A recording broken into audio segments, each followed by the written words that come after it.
shelving unit, and I found it 6 years later.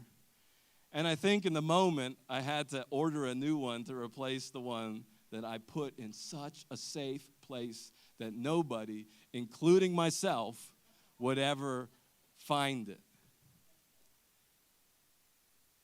And I believe, hide it somewhere, I'm going to leave it there, and then in the process of doing that, we forget about it. We leave it, we ignore it, we neglect it, we forget about what God has given us. And my one message today to you is don't neglect what God has given you. Don't do it.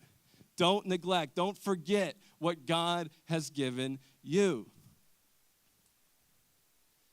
What has God given you? It's a hard question to think about, to consider. But I think if you think about it for more than a second, you probably know exactly what God has given you. At least one thing, something important, something valuable God has given you, you know. And if you've been around church, you have some people in your life that know a little bit about your life, they could tell you exactly what God has given you.